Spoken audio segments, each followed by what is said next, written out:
Hello दोस्तों, मैं हूं नवीन शर्मा और एक और भूगोल के वीडियो में स्वागत है आपका। इसमें हम आज समझेंगे भारत के पठार, जो भी भारत के पठार पाए जाते हैं और भारत के जो भी जलप्रपात हैं, दोनों सेगमेंट को कवर करेंगे। एक क्वेश्चन जलप्रपात से बन जाता है और पठारों में तो बहुत सारी जानकारी होती है, तो पठारों से क्वेश्चन बनता है क्योंकि भारत का जो उत्तरी भाग है, गंगा यमुना का जो मैदान है, उसके बाद जो बाद वाला जो भी पार्ट है भारत का, तो अधिकतर वो कैसा है, पठारी क्षेत्र है। तो पठारों से भी क्वेश्चन बहुत अधिक मात्रा में पूछा जाता है। तो चलिए शुरू करते हैं वीडियो को, और ये आपके लिए बहुत इंपॉर्टेंट होने वाला है।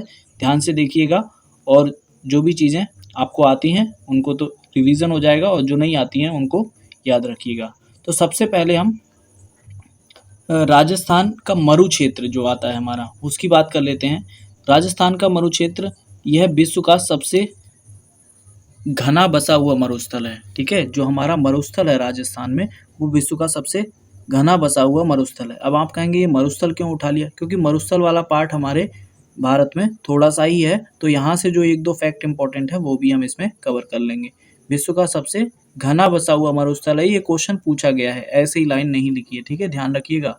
1000 वर्ष पुराना है, 40 से 60% यहाँ पे कृषि क्षेत्र है। ये कहने को मरुस्थल है लेकिन मरु क्षेत्र है, लेकिन यहाँ पे 40 से 60% कृषि भी होती है। बोए गए क्षेत्र बढ़ने से यहाँ पे जो पहले चारागाह भूमि होती थी उसमें क्या आ गई है, कमी। तो ये बातें हमारे राजस्थान के मरु क्षेत्र के बारे में थी, याद रखेंगे। आगे बात कर लेते हैं हम धनबाद जिले की। तो ये धनबाद जिला कहाँ पड़ता है?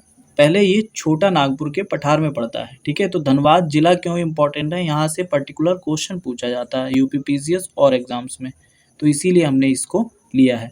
छोटा नागपुर के पठार में पड़ता है ये धनबाद जिला। कोयला खनन एवं औद्योगिक संस्थान के लिए जाना जाता है। यहाँ पे क्या है, कोयले का खनन होता है। तो ये धनबाद जिला किससे संबंधित है, इस तरह से पूछ लिया जाता है, तो कोयले से और लौह अयस्क से या इस तरह से खनिज तेल से, तो ये आप याद रखेंगे कोयले से संबंधित है।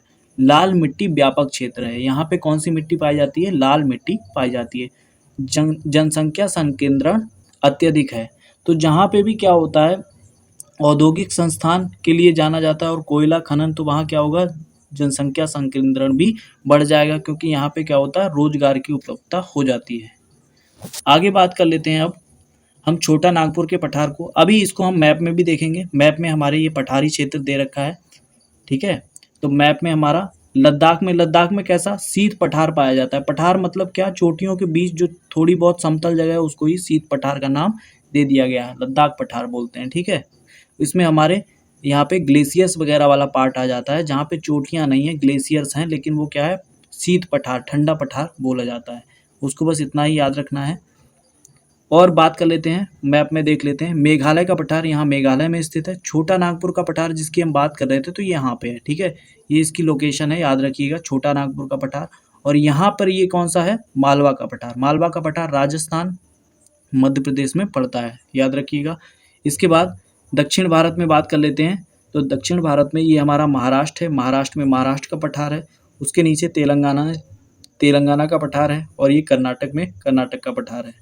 यहाँ पे ये दंडकारण्य क्षेत्र है। तो दंडकारण्य क्षेत्र इंपॉर्टेंट है, यहाँ से क्वेश्चन पूछा जाता है। रामायण में भी इसका जिक्र हुआ है। ये काठियावाड़, यहाँ पे भी काठियावाड़ का हल्का सा पठारी क्षेत्र पाया जाता है। तो ये थे हमारे मैप में भारत के पठार। अब हम इनके बारे में जो भी इम्पोर्टेंट जानकारी उसे जान लेते हैं। छोटा नागपुर पठार की बात कर लेते हैं। तो ये एक अग्रगंभीर है। अग्रगंभीर का मतलब क्या होता है, जो पठारी क्षेत्र है, वो जब पठारी क्षेत्र खत्म होता है तो वहाँ पे टेढ़े मेढ़े स्कर्प पाए जाते हैं, ऐसे कट्टी कट्टी, ये बीच में थोड़ा सा भाग उठा रहता है, पठारी क्षेत्र रहता है, फिर बीच में ऐसे स्कर्प पाए जाते हैं, तो ये उसे अग्रगंभीर बोलते हैं। ढाल जो होता है तीव्र स्कर्पों के रूप में होता है, इसको याद रखेंगे। आगे बात कर लेते हैं इधर मालवा के पठार की। ठीक है, ये हमारा मालवा का पठार है। मालवा के पठार की बात कर लेते हैं।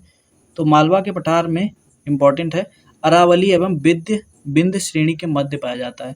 जो हमारी अरावली श्रेणी है ये, और बिंद श्रेणी है इधर, तो इन दोनों के बीच में ये हमारा क्या है, इधर ये भारत में ये मालवा का पठार है। तो इधर ये अरावली श्रेणी है और इधर बिंद श्रेणी, इनके बीच में पाया जाता है हमारा मालवा का पठार। ठीक है, याद रखेंगे। उसके बाद उत्तरी अरावली, उत्तर में कौन सी है अरावली और दक्षिण में कौन सी है बिंद, तो ये याद रखेंगे। पूर्व में बुंदेलखंड, और इसी जो मालवा का पठार है इसी में ये जो उत्तर प्रदेश से सटा इलाका है ये कहाँ लग जाता है बुंदेलखंड। मालवा के पठार ही जब खत्म होता है तो यहाँ हिस्सा शुरू हो जाता है बुंदेलखंड का, जो हमारे उत्तर प्रदेश में उसका पार्ट स्थित है। उत्तर प्रदेश में बुंदेलखंड का पठार स्थित है। आगे बात कर लेते हैं हम मालवा के पठार से और भी महत्वपूर्ण जानकारी उसके बारे में जान लेते हैं। मालवा के पठार में क्या है, लावा निर्मित पठार है। ये लावा निर्मित है। लावा निर्मित कैसे होता है, मतलब पहले जहाँ पे ऐसे ज्वालामुखी, ये जो क्रेटर था ज्वालामुखी उद्गार हुआ यहाँ से बहुत सारा, और ज्वालामुखी उद्गार होने से क्या लगातार होता रहता है, लगातार होने से जो लावा आता है बाहर वो यहाँ जम जाता है और जमता रहता है, जमता रहता है, और ये इस तरह से पठार का निर्माण हो जाता है। तो जो लावा निर्मित पठार है हमारा कौन सा, ये जो पठार है लावा निर्मित है, कौन सा, मालवा का पठार। उसके बाद बात कर लेते हैं चट्टान यहाँ पे कौन सी पाई जाती हैं। लावा से जो भी चट्टानें बनी होती हैं वो बेसाल्ट चट्टानें होती हैं। इनमें क्या होता है, लौह या मैग्नीशियम की मात्रा अधिक होती है, और लौह की मात्रा अधिक होने से इनका रंग कैसा हो जाता है, गाढ़ा हो जाता है। गाढ़ा मतलब जिसे कहते हैं डार्क हो जाता है। उसके बाद बात कर लेते हैं इनके टूटने से, बेसाल्ट चट्टानों के टूटने से काली मृदा बन जाती है। तो इसीलिए मालवा का पठार जो है वो हमारा उसमें कैसी है, काली मिट्टी पाई जाती है। और काली मिट्टी किसके लिए उपयोगी होती है, तो ये कपास के लिए उपयोगी होती है, मतलब कपासी मिट्टी भी इसको बोलते हैं। उष्णकटिबंधीय चरणोजम भी इसी को बोलते हैं। काली मिट्टी को क्या बोलते हैं, उष्णकटिबंधीय चरणोजम। समप्राय मैदान पाए जाते हैं, अब बन चुके हैं समप्राय मैदान। और चंबल नदी, बीहड़, उत्खात भूमि, ठीक है। चंबल नदी भी इसी पठार से निकलती है, मालवा के पठार से। गली अपर्दन यहाँ की नदियों द्वारा होता है, ठीक है। गली अपर्दन यहाँ की नदियाँ करती हैं। तो ये क्वेश्चन डायरेक्टली इसी तरह से पूछा जाता है कि गली अपर्दन किस पठार की या कहाँ की नदियाँ करती हैं, तो मालवा के पठार की नदियाँ गली अपर्दन करती हैं। आगे देख लेते हैं हम मेघालय के पठार को। तो मेघालय के पठार में कौन कौन सी इंपॉर्टेंट बातें हैं, यह प्रायद्वीपीय पठार का ही विस्तार है। जो हमारा भारत में प्रायद्वीपीय पठार है इसी का विस्तार किधर है, मेघालय में। बस बीच में बांग्लादेश पड़ जाता है, जो कि पहले किसका, भारत का ही भाग हुआ करता था। कभी पहले कहाँ का भाग हुआ करता था, ये भारत का ही भाग हुआ करता था हमारा, ये बांग्लादेश वाला पार्ट। तो इसीलिए ये जो हमारा प्रायद्वीपीय भारत है इसी का विस्तार कहाँ तक चला गया है, हमारा मेघालय तक, याद रखेंगे इसको। उसके बाद भ्रंशन के कारण प्रायद्वीपीय भाग से मालदा गैप द्वारा पृथक होता है। यहाँ पे मालदा गैप पाया जाता है, ये इंपॉर्टेंट है। मालदा गैप कई बार एग्जाम्स में पूछा गया है। कहाँ है मालदा गैप, यहाँ ये वाला जो भाग है जहाँ से ये अलग होता है तो इसको मालदा गैप कहते हैं। बहुत छोटा सा पार्ट है जिससे ये अलग होता है, मुख्य भारत से इधर मिला हुआ है जिससे, तो मालदा गैप इसको बोलते हैं। इसके बाद हम दंडकारण्य क्षेत्र, उससे पहले हम दक्कन के पठार की बात कर लेते हैं, ठीक है। ये दक्कन का पठार है, यहाँ पे ये जो क्षेत्र है हमारा ये कौन सा है, दक्कन का पठार। तो दक्कन का पठार बेसाल्ट निर्मित लावा सेल से बना है। ये भी हमारा किससे बना है, बेसाल्ट, मतलब यहाँ पे पहले ज्वालामुखी क्रिया के द्वारा ही अधिकतर पठार का निर्माण हुआ है।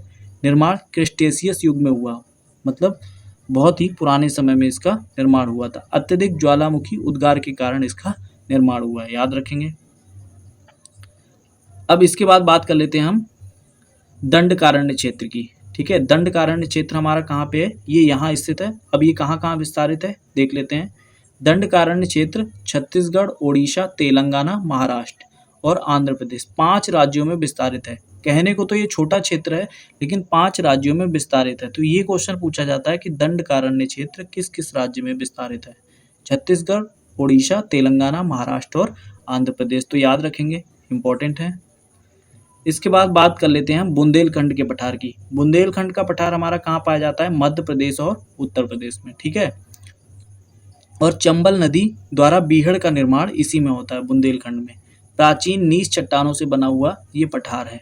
भूमिगत जल इसमें बहुत नीचे है, इसीलिए बुंदेलखंड वाला जो रीजन है उत्तर प्रदेश में, वहाँ पानी की समस्या स्थायी रूप से बनी रहती है। यहाँ जल की समस्या प्राकृतिक रूप से बनी रहती है, ठीक है। आगे बात कर लेते हैं, ये हमारा है, ये कुछ इंपॉर्टेंट फैक्ट्स है। भारत का सर्वाधिक आबादी वाला द्वीप कौन सा है, सालसेट द्वीप, ठीक है। भारत का जो सर्वाधिक आबादी वाला द्वीप है वो सालसेट द्वीप है, और इस पे मुंबई स्थित है, ठीक है। कोरी क्रीक किसे कहते हैं या कोरी निवेशिका एक ज्वारीय क्रीक होता है। ये कक्ष के रण में स्थित दलदली भूमि होती है। जो कोरी क्रीक है इसको क्या कहते हैं? कक्ष के रण में जो स्थित दलदली भूमि है उसको कोरी क्रीक कहते हैं। और ये सर्किक विवाद किसके बीच है? भारत और पाकिस्तान का। ठीक है, तो ये कक्ष के रण में कहाँ पे स्थित है? यहाँ पे ये कोरी क्रीक स्थित है। और ये कोरी क्रीक विवाद, ये वाला जो किनारे वाला एरिया है ये पाकिस्तान से बाउंड्री लगती है, इसीलिए यहाँ पे विवाद है किसके साथ? हमारा पाकिस्तान के साथ। आगे हमने ये पठार देख लिए सभी। अब हम देखने वाले हैं जलप्रपात। भारत के सभी जलप्रपातों को देखेंगे। जितनी महत्वपूर्ण जानकारी होगी बस उतना ही देखेंगे जितना हमारे एग्जाम के लिए इम्पोर्टेंट है। पढ़ने को बहुत कुछ है लेकिन उससे इम्पोर्टेंट ये है हमें छोड़ना कितना है। तो हम सभी इम्पोर्टेंट फैक्ट को तैयार करेंगे और इससे आपका जलप्रपात का क्वेश्चन तो नहीं छूटेगा। ठीक है, इतना आप बिलीव कर सकते हैं। तो देखते हैं जलप्रपात के बारे में। वाटरफॉल बोलते हैं। पहला है हमारा कुचिकल जलप्रपात, बाराही नदी पर है और ये कर्नाटक में स्थित है। ये जानकारी जितनी बोली गई ये बहुत इंपॉर्टेंट है।